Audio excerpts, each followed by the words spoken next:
Welcome to Alpha Wolf Trading. Do you know that there's over 12,000 stocks or companies that trade on the OTC? Between the NASDAQ and the New York Stock Exchange, you have over 7,000 companies. But us as retail investors, we wouldn't know that unless we were researching. Because why?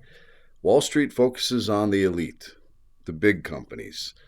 And where the retail investor has their advantage is in small and microcap stocks. Why? Because you have the opportunity to speak directly with leadership. That is what this is all about here at Alpha Wolf Trading. We're trying to find the hidden gems, and we interview the executive teams of companies that we think meet the parameters to be those hidden gems. I also want to make sure you understand that this is not a paid-for promotion. I collect no compensation for the interviews I do here. These companies that I interview have been identified as potential opportunities for me and the members of Alpha Wolf Trading to receive a higher than average return on our investment. These companies I have identified either because of a technical setup on a chart, a fundamental change within the organization, new management team, new products, all kinds of different things that actually lead me here. But what do I think is the most important? Leadership. And that is why I do these interviews. I want to understand what drives the person that is leading the charge. I want to feel their passion. I want to understand their vision and the strategy that they're going to use to achieve success. That is what these interviews are for. I want to understand the share structure and the cap table, the size of the TAM, the total addressable market. This is the opportunity to learn all of those things. So sit back and enjoy. And if you learn anything from today's interview, do us a favor. Subscribe to the Alpha Wolf Trading YouTube channel. This video is for educational and entertainment purposes only. I am not a financial advisor. I recommend highly that before buying any security, speak to a financial advisor and do your own due diligence. Hey everybody, Tim from Alpha Wolf Trading coming at you with another exclusive interview. The CEO and the CFO of Janover Inc., ticker symbol JNVR. And that is traded on the NASDAQ, correct, Blake? Or Bruce, either one, man. That's correct. Okay. So Blake and Bruce, thank you so much for coming in and sharing your story. So I met you, last week, and I love the story. I think it increases efficiencies in a huge market. I think there's a massive TAM here, and we're going to go over that. But Blake, you guys are co-founders? No, Bruce is a hired gun. He's a hired gun. Okay. All right, Blake. So you are the founder, and your last name happens to be Janover. So you pull some weight over there, huh? Yeah. By the way, the last name being on the door isn't lack of creativity so much as it is social accountability. I'm committed. I'm all in.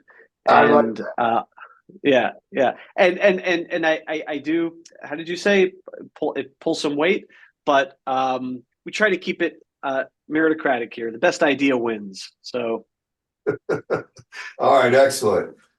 So what I'd like to do is I'd like to find out real concisely, what is it that Janover actually does? Up until Q4 of last year, our business was solely a matchmaker for commercial mortgages.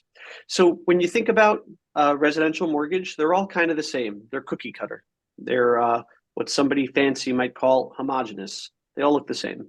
80% leverage. This is your DTI, and it sells to it's a Fannie Mae loan, and that's it.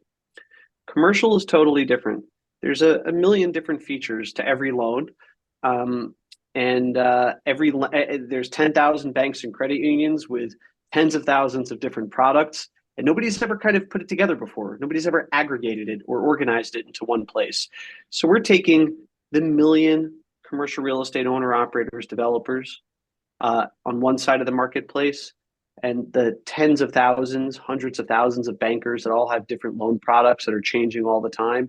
You put them over here, kind of like Etsy, right? You think about them as like artisans. Nobody ever called a banker an artisan. And we match them. And every time there's a transaction, we take a fee through our marketplace. It all happens digitally. It's all tech enabled. Oh. And oh, go ahead. No, that's actually my dog. Okay. She's irritated that I'm not paying attention to her. So, but go ahead. Now, my apologies.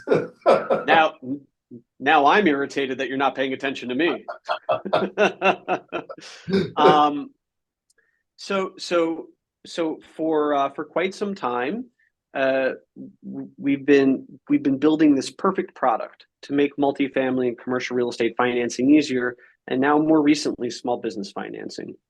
What's happened in Q4 is we acquired Groundbreaker, which is an enterprise SaaS, a B2B software as a service company, which provides services for the equity piece. So when you think about, if people are looking at the video now, when you think about the money that's required to build a $20 million building, it might be $15 million of debt and $5 million of equity. So now we have a software tool to help real estate entrepreneurs manage this equity piece. Today, which may be unbeknownst to you, at 9 a.m. or maybe 8:55 or so, we announced that we're launching an InsurTech, an AI-enabled commercial insurance product, so that now we're providing a full suite of technology-first financial services for commercial real estate and multifamily owner-operators and developers, and for SMEs, so small and medium enterprises. This is a little long-winded. That's okay. I'm sorry. I hope your listeners are patient. Well, if they're not, then they're not investors, right? They're probably day traders, and we're not catering to day traders. Certainly not. All right, so you just picked up the insurance. I mean, that's a pretty incredible development over what was it, 3 days ago? I think I met you. Yeah, we're poor Bruce. We're moving really fast, and Bruce is doing all the hard stuff. So yeah, look, we did this listing less than 6 months ago, I think, and it's important to us. So as an investor, what I'd like to say is that all of the additions we're making to our ecosystem are all high gross margin, recurring revenue, and subscription revenue products. So we're enamored with the idea of moving towards stickier, more profitable customers by providing them ongoing valuable services. So that's what we've built. If you could edit out all of the ums, I'd appreciate it. That is definitely not going to happen. We keep this as genuine as we possibly can, my friend. I'm sorry to hear that. I say a lot too, so it's not a big deal. I mean, we're human beings. We're not robots, right? So not yet. Not yet. I mean, we were having a conversation about that before we hopped on, but that's a whole nother discussion. All right, so there are several things here that I think are very intriguing, right? So you're making this more efficient. You're giving the builder, developer, or real estate investor, the opportunity, commercial investor, a whole bunch of options to find, the sweetheart deal financing for his project or her project, right? And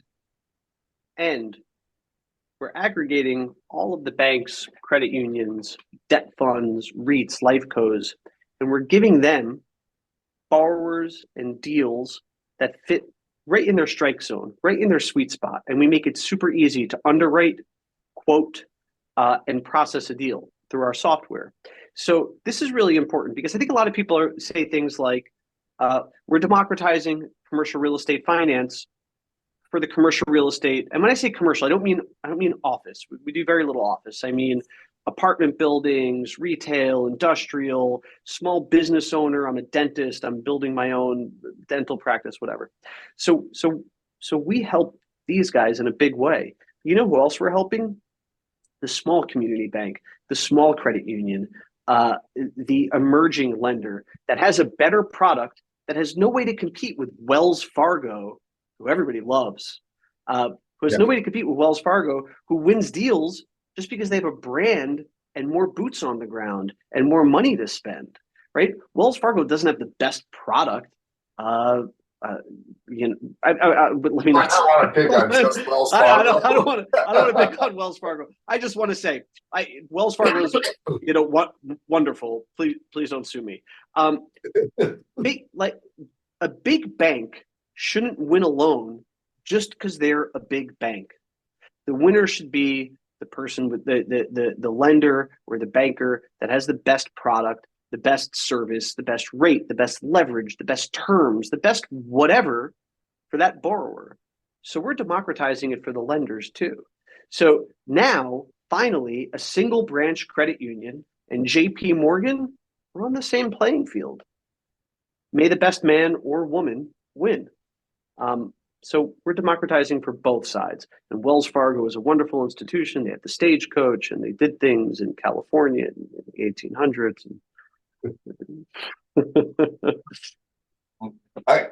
There is the reason why this appeals to me in so many different ways is that in a big way, I think this model needs to come to Wall Street. And when it comes to financing, small and micro cap companies, right? Because right now, I'm going to tell you right now, and one of the things that I really love about you is you understand the capital markets, right? And unfortunately, a lot of the small and micro cap business owners that, bootstrap together and finally get to be able to uplist to an exchange think that these financial institutions are their friends and their partners, and they really care about their business. And guess what? There couldn't be anything farther from the truth. And you can identify that typically just by taking a look at the terms, right? That'll tell you how much they really love your company. And what you're doing is you're leveling the playing field, right? And you're giving, it benefits both sides. I would say it probably, for the big institutions, maybe, might have to put these guys in check a little bit, right? Maybe they have to start adjusting to being more friendly. I don't know. Or maybe they have to make an aggressive offer to buy us. I don't know.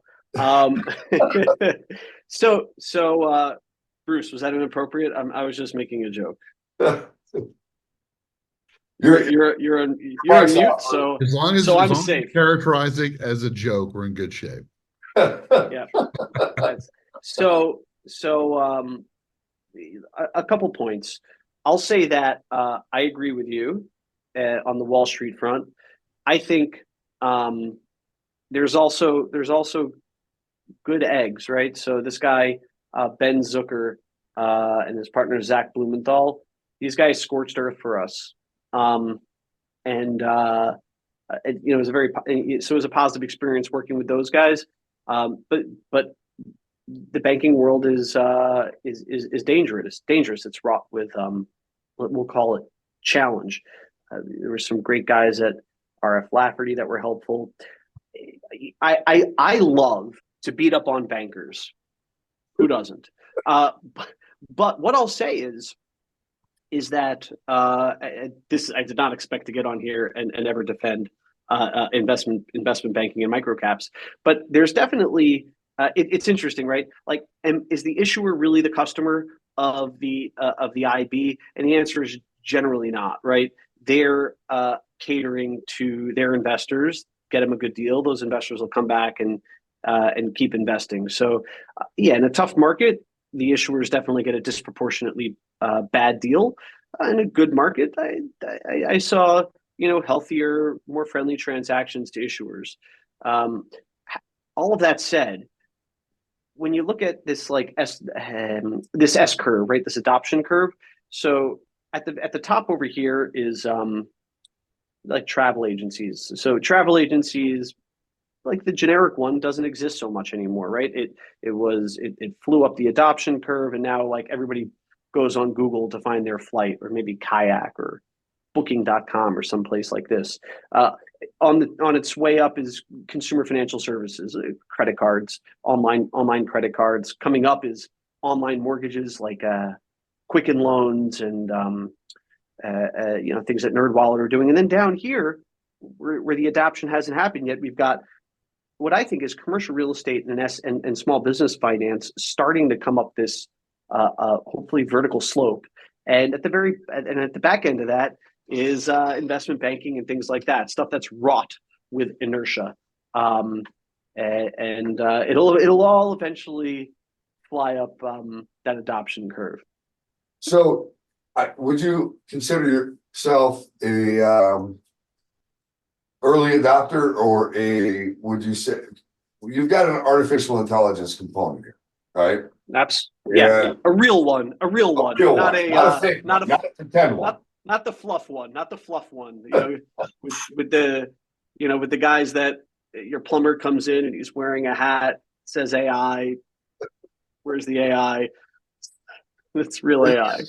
You actually have a real AI component, and we talked about it. So you have the software as a service, where literally your AI component there is almost like a real person, right? That's following up and doing messages and all this other stuff, right? Yes. But there's some other AI components that you are working on that you are keeping under wraps. You can tell me, but you'd have to kill me. But those things are coming as well, and I'm sure they're going to be fantastic and phenomenal when they hit.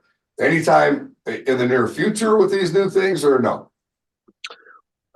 I have no comments on any new things. AI has been part of the technology ecosystem for a long time through its iterations, through machine learning, at looking at data and making better decisions, computer vision in your Tesla. For us, I think that the most fascinating and useful, high utility thing that's come over the last year is generative AI, right? So you talked about it a little bit, and we certainly have generative AI working in outbound and inbound sales and service, but not in a way that's, what would be the word? Not in a way that's reminiscent of when you call your phone carrier and you're talking to somebody from another country that you don't understand. You're going through some automated prompts in a way that's super helpful, that's able to have high empathy, complex conversations, ask and answer difficult questions, make requests, analyze data instantaneously. So it's not like you don't have to wait until the salesperson or the advisor or the customer service person gets back in the office or catches up on email to get fast answers to your questions, right? That's the most frustrating thing in the world. I have a quick, how much do I own this bill? Or like, what happened last month? Or whatever. What's the, I'll be nerdy for a second. Like, what's the max leverage I can get on a low income housing tax credit deal for through HUD on a 55 plus community in Boise, Idaho? So instead of talking to an analyst, us talk to a bunch of people, follow up, do the research, whatever the answer is there, it's instant and it's friendly. So I think it's very powerful. I think ultimately it changes the productivity per employee across all organizations all over the world. And I think that we're one of the earliest adapters, certainly from what I've seen. I haven't seen anybody using it to the extent that we are and having such a positive experience. So it's been wonderful. So how many clients would you say you have currently? It depends who's our client. If our client is commercial real estate owner, operator, developers, we have, let me see what's reported. I think we're certainly reporting 100,000 users a month on our on our web assets. I think we reported something like 30,000 in our portal. Don't quote me on that one. We've certainly taken more than $200 billion in applications from them. On the other side of our marketplace, we have nearly, I think last reported, nearly 10% of the banks in America on our platform, nearly 35% of the top 100 credit unions, hundreds of other institutions, everything from billion-dollar publicly traded REITs to multi-billion-dollar international banks, all the way down to one-office shops with a couple people making hard money loans. So a pretty significant breadth of customer. Is there a way for, and I'm just asking this because, people are always trying to look how to circumvent things, but so let's say they find each other, right, on your site and then just decide that they want to not pay your fee and circumvent you somehow, kick you out. Is that possible? Everything's possible. Are we going to go to Mars this generation? Maybe. So everybody signs terms, borrowers, lenders, non-circumvention stuff, things like that. So there's the legal thing, and that's as good as the paper it's written on. To me, what I find wonderful is that we have, I don't even know how many 5-star reviews on Google. Lenders love us. Borrowers love us.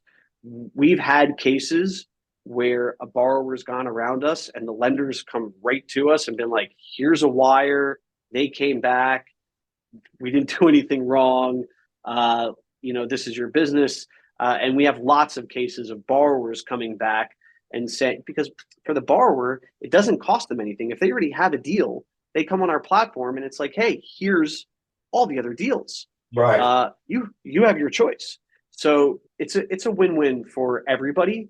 Lenders are getting more volume. It's easier for them to vet deals, to sift through deals. They don't have to have a bunch of meetings and then write their quotes out on a paper with a typewriter and Pony Express it to the borrower who doesn't respond to them. It all happens right on our platform.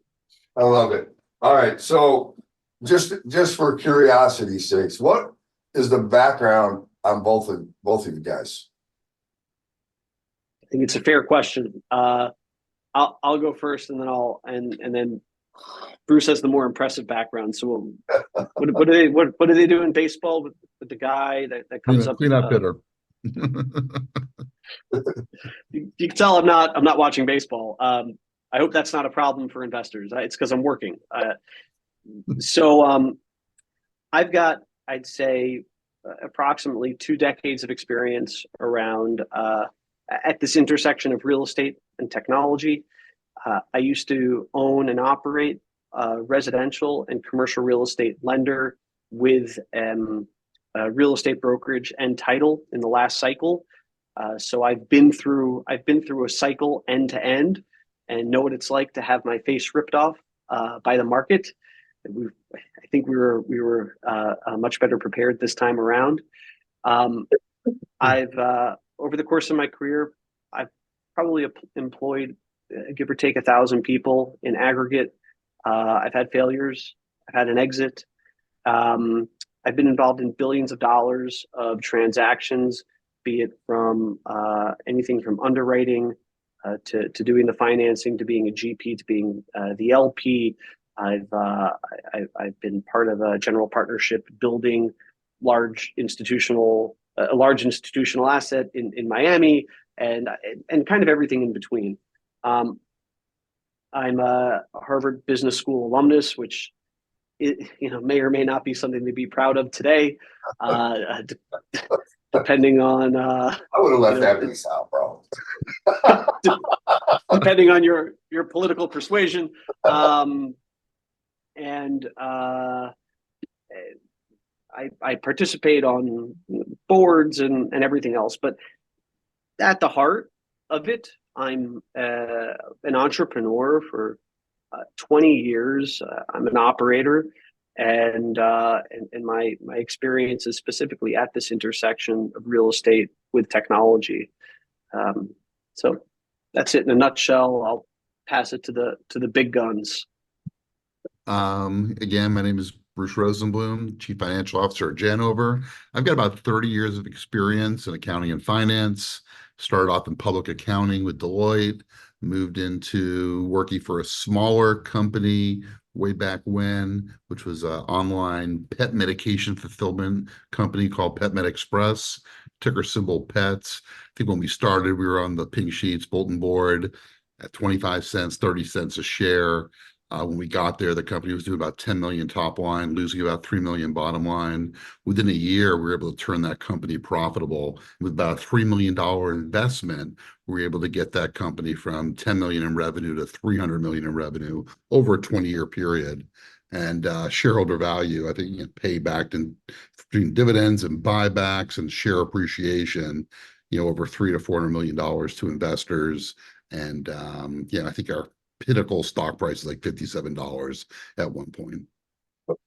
So phenomenal run that we had, and I'm not saying that that's something we could do at Janover, but we're definitely putting some things in motion, and that's something we're shooting for. That's awesome. I'll just say that I'm crystal clear on the fact that my job is to hire a bunch of Bruces in different categories and let these smart people do the hard work and then just take the credit for it. So you're familiar with building teams, right? Is that you're not a one-man show, Blake? You actually have a good team of people that you would consider experts in what they do? Absolutely. I mean, when you look at our board, it's not like my dad and my sister, who I love, by the way, and maybe they'll be on it one day. But sorry, Dad. But it's Marcelo Lemos, the former president of Dassault Systems, who's had thousands of engineers work for him, an aerospace engineer, scientist turned operator and president that was part of building a multi-billion-dollar public company. Bill Carrigal, who's taken companies public on the NASDAQ as the founder CEO. He's the CFO and audit chair of other publicly traded companies on the NASDAQ. Ned Siegel, who's had a significant legal practice and a commercial real estate entrepreneur that became a U.S. ambassador. Sam Haskell, who runs a private equity fund in the community banking space, a Princeton guy. I haven't heard anybody criticizing them recently. So, we've got that great guy, very smart, has experience owning and operating, and has experience working with community bankers, leaders all over the country. So, been very intentional and will continue to be about surrounding myself with the right people. So let me tell you what I love about you. We're going to talk about the chart in a minute, and it's going to be a painful subject, but that's okay. It's not your fault. Thank you. The reality is that, and anybody that's involved with the markets will know that the micro cap and small cap space has been getting pounded for about 32, 33 months. And that is just the environment. And you knew that when you were going to list and go public. But what I loved about what you said to me was, listen, I can sit and wait until things are perfect, which may never, ever be, or I can list, and no matter what happens, we're still going to be here, right? You stick to the plan. And I really love that philosophy, because life is never perfect. It's always throwing stuff at you, right? And if you believe in the long-term vision, then you're going to move forward, right? You're not waiting for that perfect timing. Actually, though, I got to tell you, you're probably pretty close to perfect timing, because in my head, I think we're more at the tail end of this everybody seems to think we're going into a recession, and I don't see that. I see the Fed now is going to stand pat. Probably next move will be a cut. And if that's the case, then I would think the equity markets would have reason to celebrate, right? Right now, it's tough for any company that is small micro cap that has to raise capital. They are in a bad place because the terms right now are horrendous. You don't have any need to raise capital, right? We have no immediate need to raise capital. Like Bruce, you can correct me on language, but like No, we just we have plenty of runway. Yeah, we completed our IPO in late July. We bought about $5 million of cash on hand, and so we've got a good amount of runway next 2 to 3 years, and to operate, to execute, and do all the right things. So we're in good shape from a capital perspective, and for us, it's just really sticking to the plan and executing. And I love Tim, go ahead. revenue models. I love subscription as a service because it's my favorite business model because it's very predictable, right? And you're not looking at just one component. You just announced the insurance thing. What does that mean to the company? So it means a lot. I'm going to answer that. I just want to backtrack for a second and talk about just mention a couple things. So I'm not a waiter, right? So you said we didn't wait. So I'm a doer. I go, hopefully thoughtfully, but I think I take things apart and make a decision. I go, and I'm very lucky to have people with me that are executing and running alongside with me. We will be here when the markets change, whether it's tomorrow or next year. We'll be the beneficiary of that. And while markets are unfriendly, we're in a position of strength. We could be opportunistic from an M&A perspective, from a hiring perspective, and it's certainly our preference to be in a position of strength rather than weakness as like a smaller private company. To answer the insurance question, I think when you look at some of the most successful companies in the world, whether it's like a Goldman Sachs or Apple or Microsoft or Salesforce, one thing that all of these guys have in common is that they have multiple products and multiple solutions that they're able to sell into their customers, to delight their customers, and to create stickier, happier customers. And I think a really good example of that is a bank. I'm not going to ask who you bank with, but how long have you banked with wherever you have your checking account, Tim? Probably 20 years. Do you love them? Are they amazing? Is it the best bank? I actually kind of hate them. Yeah, that's how everybody feels. But there's an app and there's a savings account and I've got a car loan, I've got a home equity line, and it's not worth it. Same with the insurance. Do you love your car insurance? No, it's insurance, home. So we're certainly not coming from a place where we want to be like a miserable company that offers a lot of sticky, miserable services, right? But offering multiple services does make a stickier customer. So if we can offer multiple amazing services, and I'll go back to the great companies like Goldman Sachs, who built investment banking, trading, commercial banking, and Microsoft, who even though it was a pain in the ass along the way, they delivered Windows, Microsoft Word, Microsoft Excel, Apple. I've got my Apple TV, I've got my iPhone, I've got my MacBook.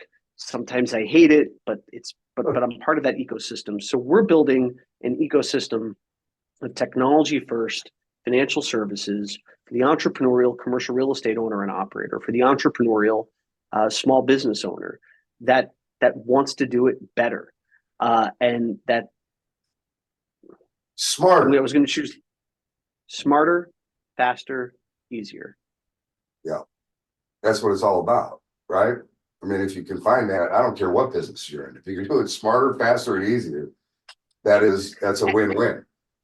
And commercial insurance is another high gross margin recurring revenue product, right? It recurs every year, and we've already built a marketplace for commercial mortgages, so we're going to introduce the same marketplace concept to insurance. So what are the typical margins for you guys? I mean, typically software as a service is a high margin business, right? Okay, I'm going to answer this briefly, and then Bruce can fix it. And then if you let me, I want to talk about capital structure a little bit. Okay. Our auditors have us at 100% gross margin because when we were looking at it, the way we were analyzing it was what's the cost to keep our sites and services up and running, and it was truly nominal, virtually non-existent. So it's somewhat subjective how you what you want to attribute to being an actual cog. So for us, between us and audit, that's how we established it. Bruce, you can give a more intelligent financial answer. So, essentially, when you look at our current income statement, you'll see, obviously revenue, which is the 1% agency fee that we take per transaction. But then you go one step below, then of course you have our general administrative, R&D, and sales and marketing right below that. So there really isn't a true gross margin business. So we a line item for that. But essentially, if you look at it, because as Blake mentioned, there's an insignificant amount of cost because of what we're able to do on the technology side, I guess you could say it's 100%, gross margin at the end of the day, because there's nothing offsetting our revenue. When we look at, for example, we talked about Groundbreaker, which the new SaaS acquisition that we did a few months back, they do actually have cost of sales. They have more expenses associated with delivering that revenue for their software. So that's my challenge in the next upcoming annual report is how do we combine those two? Because they're a little different, but they're the same. I think our traditional business is more of transactional revenue, but when you look at the Groundbreaker, it's a SaaS software, subscription, predictable streaming revenue. So that's a hurdle for me that I have to overcome, how to present that. But at least in the short term, you look at it as 100% margins. If you add in the Groundbreaker, that number is going to come down because they're not at that point. They're a little bit of different business. So in our year-end financials, you'll have about a month and a half of Groundbreaker within those financials, but 2024 will be fully integrated. And when we start reporting quarterly, you'll see what that actual margin number ends up being at. Okay, perfect. Thank you. All right, so let's talk a little bit about the cap structure. I'd like to. I'm proud. I'm proud of it. So I think what I've seen the pain of a lot of small micro cap companies being that when they listed or shortly after their listing, there was a series, and I don't blame them. The capital markets can be very, very difficult. Running a business is not easy, right? Especially in a very difficult environment. But you see a lot of deals you were talking about with very difficult structure that's not actually conducive to the investor either, because it handcuffs the company. But you see a lot of convertible notes with a lot of 100%, 200% warrant coverage, with all of these features where they reset all the way. They're black shoals, they're this, they're that. So we went to great lengths to not do any of that. We have no convertible notes on our book. The only warrants that exist are the underwriters' warrants. They're from the IPO that every I think actually that might even be expired. I'm not sure. No, they're not expired. Bruce laughed at me. But we look, we raised a common only. We did a common only listing. We have virtually no debt. on our balance sheet. I say virtually because it's non-significant. And in 2019, 2021, we were cash flow positive from operations, or at least it would be adjusted EBITDA positive, depending on how it was measured. But we've always been very, very prudent and obsessive about managing ourselves financially, to the point where we have what you could consider high quality freeze dried coffee in the office. So investor money isn't going to fancy cappuccino machines. We think about the ROI of every dollar out the door, and it's reflected on our balance sheet, and we are working very hard for it to be reflected in our P&L going forward as well. I'm glad we had that discussion about the cat tape. I love it. So listen, it's a very rare thing. How big is the total addressable market? There's $4.6 trillion of commercial mortgages outstanding as of numbers I checked probably last year. And in 2022, at least, we don't know what the 2023 numbers are, but in 2022, there was $680 billion of commercial mortgage transactions and $120 billion of SBA transactions, like $800 billion of transactions. The market is embarrassingly huge. That's a nice place to be, right? I mean, that's a comfortable place to be. So let me ask you a question. There's a lot of speculation that, commercial real estate is in trouble, right? They're going to be in big, big trouble because you got big retailers, everybody buys everything online and nobody goes shopping anymore. I mean, there's just all these, gloom and dooms about big commercial projects. What's your view on that? And how does it impact you? This is going to take a few minutes, and you're going to get a lot of my. We only have like 50 more minutes, so. So let's go piece by piece. So you said a couple things that I'm going to come back to. You said commercial real estate's in trouble. Everybody's shopping online. I wrote that down. Commercial real estate, crunch is something I've heard before. And then people also talk about the wall of maturities. If you've ever heard of this, the wall of maturities. So let's chop this up. Would you believe that the media, Fox, CNN, CNBC, makes money by sensationalizing things? No. Would you believe? And would you believe that certain cohorts of bankers and lenders were irresponsible? Two obvious things. So I think these things belong at the forefront of this conversation. So first, commercial does not mean office buildings in New York.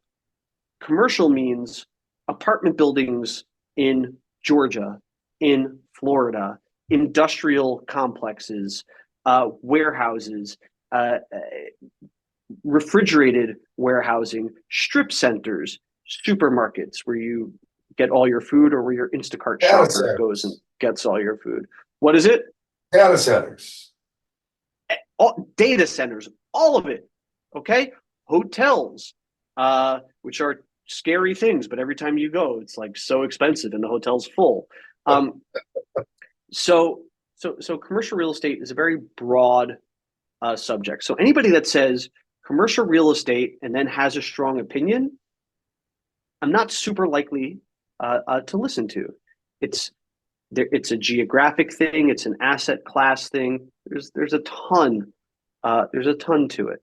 So is commercial real estate screwed? No. Interest rates go up.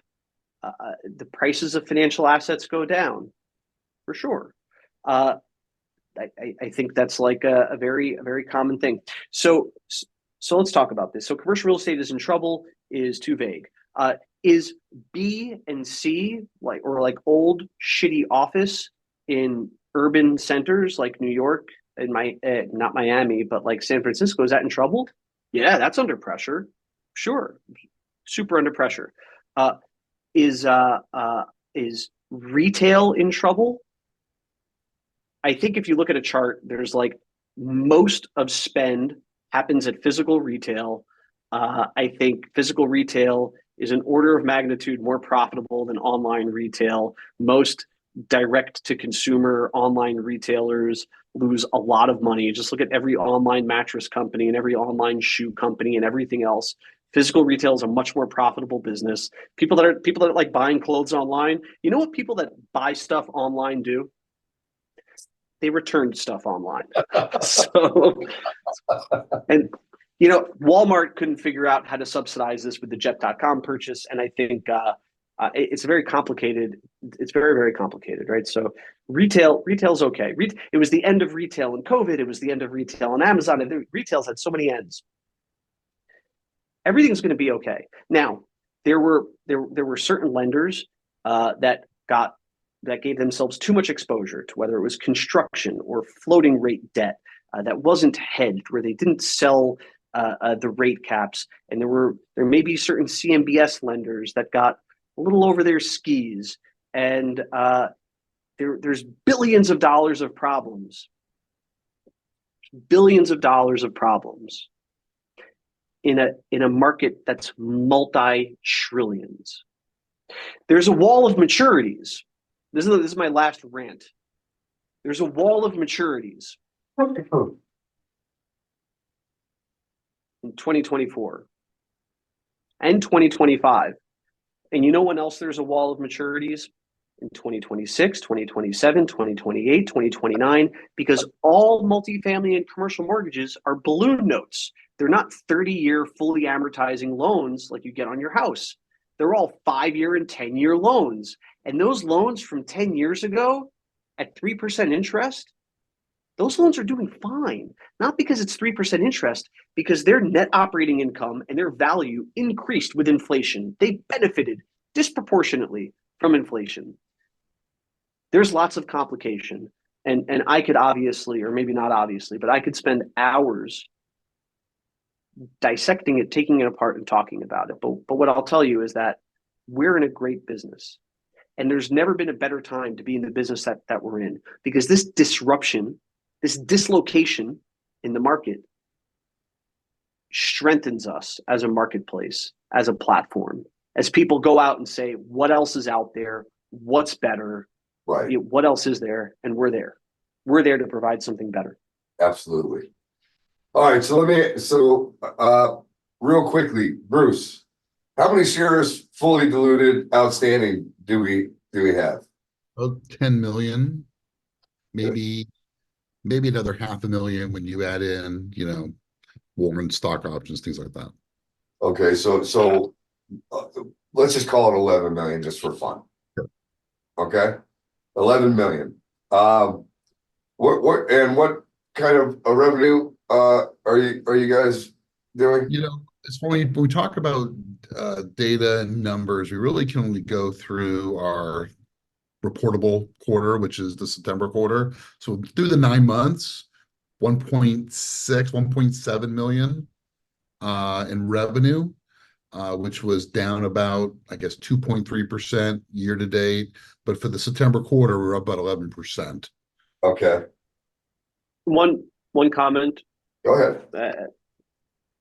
11 million shares outstanding. I own 5.8 million of those. Sachem Capital, a publicly traded commercial mortgage REIT, owns about 5% of our company as well. Those are publicly traded shares.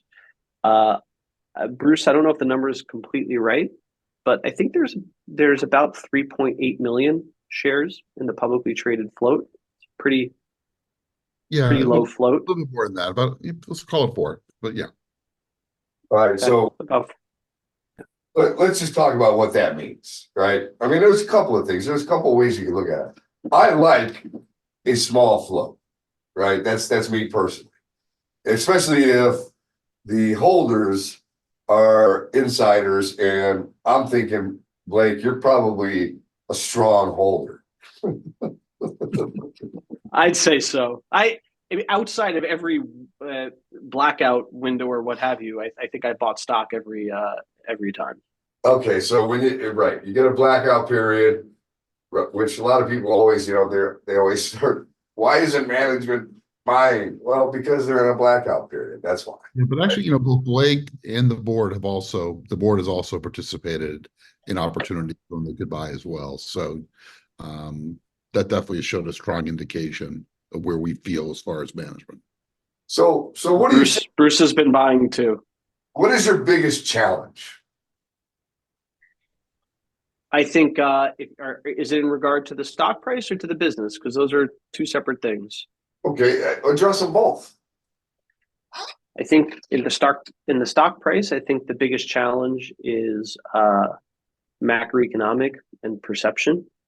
I think the challenge is getting our story out there, but it's not the biggest priority in the world. Isn't getting the story out there. The biggest priority in the world is executing on the business. When you talk about the biggest challenges in the business, any business, it's going to be identifying, hiring, and retaining world-class talent, and that will always be a challenge. Now we have two new products that we're developing, so it's developing a management team that can help us execute on those two new products that we're selling into our marketplace. Another exciting, you say challenge, I'll say opportunity. Another exciting opportunity is developing new sales channels and partnerships. So up until last year, all of our business has been through all of this organic inbound that we get. And something that's very important to us as a company is to establish commercial partnerships where we develop new sales channels and new marketing channels in 2024. So it's a lot about both from a sales side and a product side is I don't want to say diversification, but certainly the introduction of new partnerships and products. Okay. So you sleep well at night, both of you guys? I haven't slept well in a couple of years. I get the sleep that I need, but I have two small kids at home. So will I ever, it's going to be a long time before I sleep very well.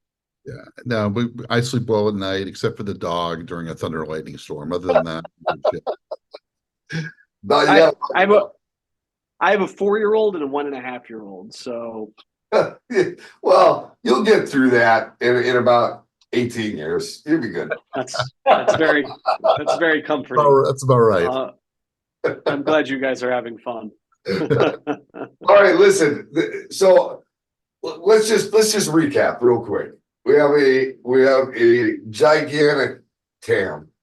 We have a cutting edge artificial intelligence, efficient matchmaking service within the commercial real estate, small business, enterprise, right? Area. Now insurance, 5-star ratings. Your number one priority is giving the customer the best service they can possibly get, right?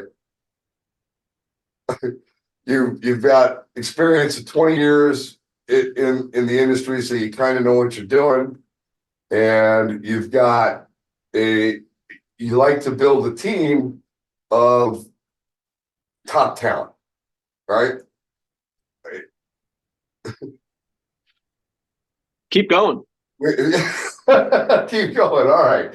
And whether the commercial real estate industry is got a wall coming up, I love how you did that. Yes, there is a wall coming in 24, and there will be one in 25 and 26, 27, 28, 29. There will always be a wall, right?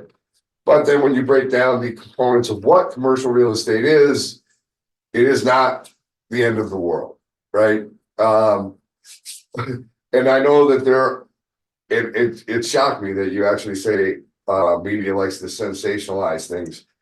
I just keep thinking about this one time that I saw this gal she was covering a weather horrible storm, right? Streets are flooded. She's in a canoe. And then these like three guys walk by. I mean, the water's like up to their shins. You know what I mean? But she's in this canoe. I mean, yeah, it was horrible. That's crazy. Sensationalized, yes. It's absolutely ridiculous, right? Are there challenges? Yes. Is there a war going on? Is there horrible things going on in the world? Absolutely, without question. And if you look out throughout history, we have had horrible shit going on. And you know what? We still have businesses that find a way to start, grow, and thrive. That's just the way it works. Unless it's the end of the world, which I do not think it is the end of the world, I think we're going to be just fine. I actually think we're getting close to things getting fun again. But that's real quickly. I want to talk about your chart. Just so everybody knows that follows me. I wasn't a technical guy. I was always a fundamental guy. But then I took a course like 15 years ago. Now the first thing I look at is the chart. But I have not stopped being the fundamental guy.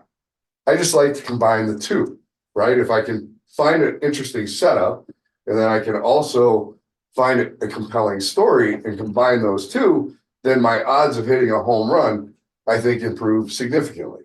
So what's interesting about what's going on with the chart? So you have the IPO, you took off, and then it's been a waterfall down. Okay, so what? Here's the deal. You are now, it's all about executing, right? And you're starting to get some quarters under your belt.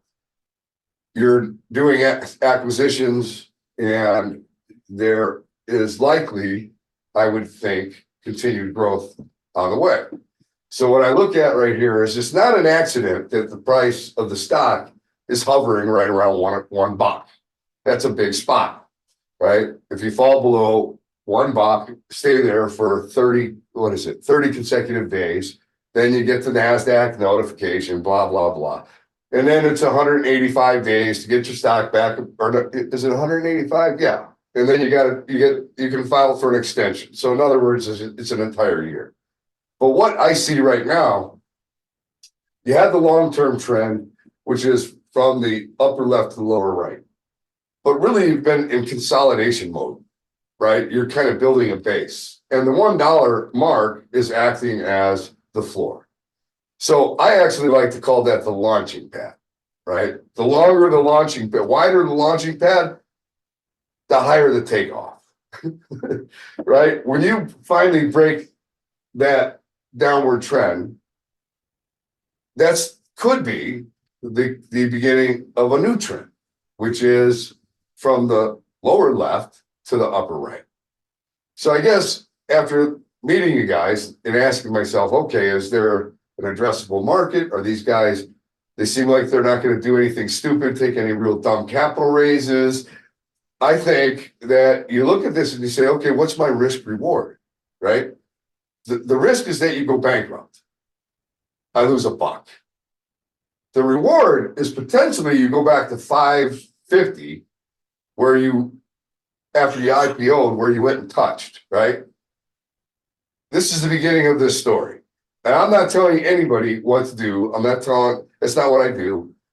I'm just saying that the risk reward at this level appears to be favorable, right? And at the very least, what I would do is go to the IR page, sign up, and start following the story. Put it on your radar, right? Maybe dip your toe. You don't have to go all in.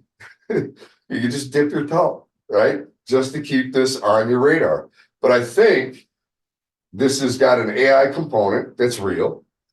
I think AI is going to play a big role. And I think this is a very compelling story.